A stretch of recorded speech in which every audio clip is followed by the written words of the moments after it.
जलन। ममता बहुत ही सीधी और प्यारी लड़की थी, वहीं सुनील एक सरल और आगे बढ़ने की सोच रखने वाला लड़का। सुनील, बेटा सुनील कहाँ है? अरे जरा एक गिलास पानी तो दे दो। हाँ माँ, अभी आया। क्या माँ, पानी तेरे सर के पास ही तो रखा है, क्या हो गया है? तबीयत खराब है क्या? अरे नहीं नहीं, वो उठने का मन ही नहीं कर रहा था, तो देखा ही नहीं। वैसे क्या कर रहा है? यहाँ बैठ ना मेरे पास। माँ पढ़ रहा था। वो क्या है ना, नौकरी में तो वक्त नहीं मिलता, अब ऑफिस से घर आकर ही तो वक्त मिलता है। अच्छा अच्छा ठीक है, पढ़ ले जा बेटा। सुनील पढ़ लिख कर और आगे बढ़ना चाहता था, लेकिन माँ की तबीयत खराब देखकर सोचता है कि शादी ही कर ले। कब तक माँ का ख्याल वो अकेले रख पाएगा? तो एक दिन, माँ ये ममता है, मैंने इससे शादी कर ली है। तुम्हारी तबीयत भी ठीक नहीं रहती, तो मैंने सोचा शादी कर लेता हूँ। घर संभालने वाली और तुम्हें संभालने वाली कोई आ जाएगी तो अच्छा रहेगा। माँ अचानक से सामने बहू देखकर हैरान रह जाती है। बेटा ये क्या बात होती है? न बैंड, न बाजा, न दहेज, न शगुन, ऐसे कैसे बहू आ गई? माँ तू तो जानती है, मैं नौकरी के साथ पढ़ाई कर रहा हूँ, तो कहाँ से इतना पैसा बचा पाता कि धूमधाम से शादी करता। वैसे भी माँ, लोग तो आकर खाकर निकल जाएंगे, इसलिए बस वैसे ही। माँ जी, मैं आपका ख्याल रखूंगी। वैसे भी ये आगे की पढ़ाई कर रहे हैं, अच्छा कुछ कर गए तो सबके दिन फिर से अच्छे आ जाएंगे। सास को ममता की बात ठीक तो लगती है, लेकिन मन में कहीं ना कहीं लगता है कि कहीं बहू बेटी को लेकर फुर्र ना हो जाए और फिर तो वो रह जाएगी अकेली। बेटा देख, मेरा जो कुछ भी है वो सुनील ही है, और सुनील का भी अब इस दुनिया में मैं ही हूँ और कोई नहीं। क्या सुनील? बिल्कुल माँ, लेकिन आज से ममता भी मेरे जीवन का अहम हिस्सा है, जैसे तू है। सास को बड़ा बुरा लगता है कि उसकी सल्तनत में कोई और हिस्सेदार कैसे हो सकता है। कैसे कोई और उसके 30 साल के बेटे की जिंदगी में अचानक से आकर बराबर का हिस्सेदार बन सकता है। देख बहू, मैं भले थोड़ा बीमार रहती हूँ, लेकिन इसका मतलब यह नहीं कि घर की चीजों में मेरा कंट्रोल खत्म हो गया है।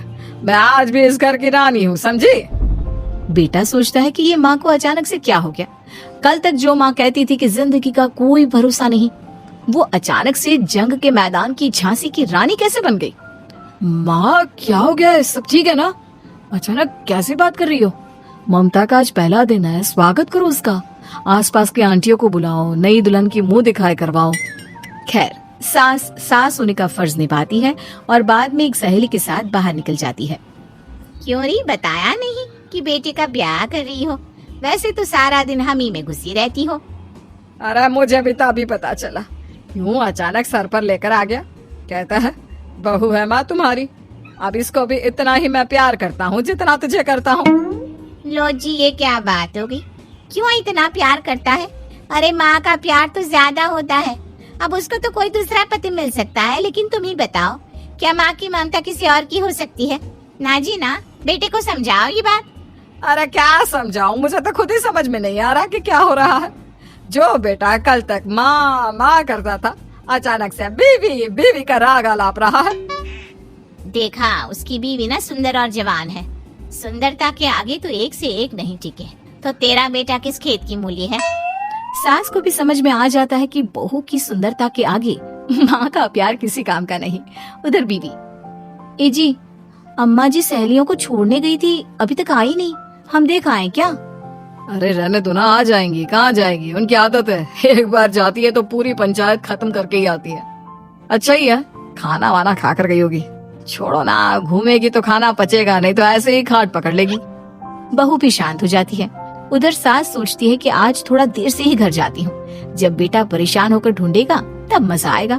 बीवी को खुद ही पता चल जाएगा कि माँ के आगे उसकी दाल नहीं गलेगी। लेकिन वहीं दूसरी ओर घर पर, ए जी, माँ जी अभी भी नहीं आई, हमको तो घबराहट हो रही है कि क्या करें, जाकर पता करें किसी के घर। अच्छा, कहाँ जाओगी ये भी बता दो। पहला दिन है तुम्हारा इस घर में और एक ही दिन में मोहल्ला छानोगी क्या? हाँ तो आप भी तो नहीं जा रहे हैं ना, हमको फिक्र हो रही है। अरे यार, ये रोज का है अम्मा का, खाओ और सो जाओ। बस फिर क्या था। बेटा बहू खाना खाते हैं और कमरे में सोने चले जाते हैं। उधर जब सास को कोई देखने नहीं आता तो वो हार कर घर आ जाती है, जहाँ वो देखती है कि सारे घर की लाइट्स बंद है। सास को गुस्सा आता है, बहू, ममता बहू कहाँ हो? लेकिन सारे दिन की थकी बहू को ऐसी नींद आती है जैसे किसी ने भांग की गोली खिला दी हो। वो तो नहीं उठती। उठकर आ जाता है बेटा। अरे क्या बात है अम्मा, काहे चिल्ला रही हो? अरे सो जाओ ना, सुबह की थकी है बहू, वो सो रही है। जोर से बोलोगी तो नींद खुल जाएगी उसकी। माँ को गुस्सा आ जाता है। फिलहाल तो सो जाती है, लेकिन मन ही मन ढेर सारा जहर बहू के लिए भरा होता है। सुबह बहू चाय बना रही होती है कि सास धीरे से गैस तेज कर देती है, जिससे चाय का बर्तन जल जाता है। और जैसे ही बहू चाय का बर्तन उठाती है, उसका हाथ जल जाता है। मेरा हाथ जल गया। वो जोर जोर से चिल्लाकर इधर उधर भागती है कि सास थोड़ी देर में उसके हाथ में पानी डाल देती है। हाय रे बहू, क्या कर रही हो? पहली बार रसोई छुई हो क्या? सासू माँ गलती से गैस तेज रह गई थी और बर्तन जल गया, जिससे मेरा हाथ जल गया। हाय रे, कितना गंदा दाग। छी छी छी छी, मुझे तो उल्टी आ रही है तेरा गला हुआ मांस देखकर। तू ना मुझे अभी साथ से खाना मत लगाना। बहू भी खुद का हाथ देखती है तो उसे भी रोना आ जाता है।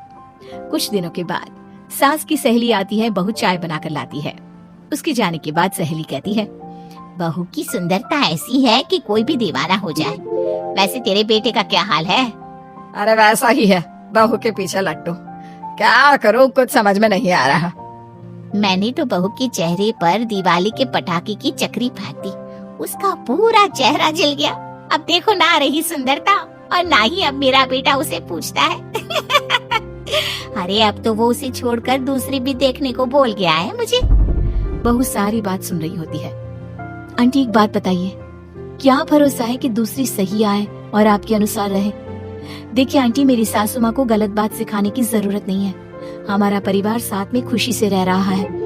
देख बहू, मेरी सहेली की बेइज्जती ना कर, वही अच्छा रहेगा तेरे लिए, समझी?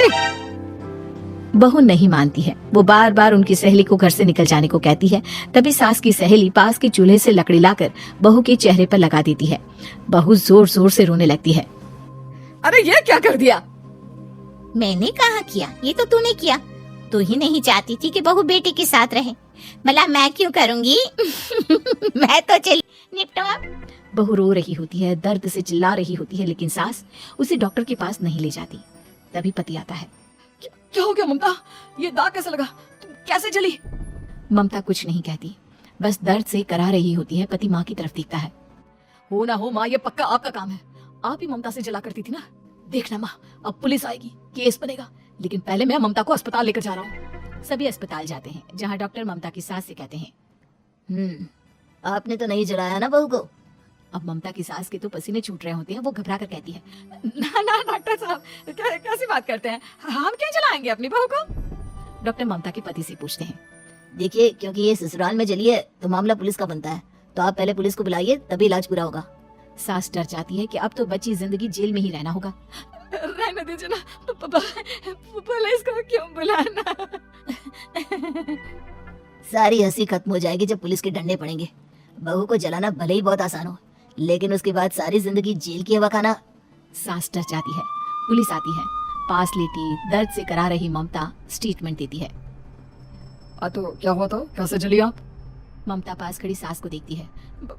बेटी बताओ, कैसे जल गई तुम? ओए काका का किरण वाली शाहरुख, चुप बिल्कुल चुप।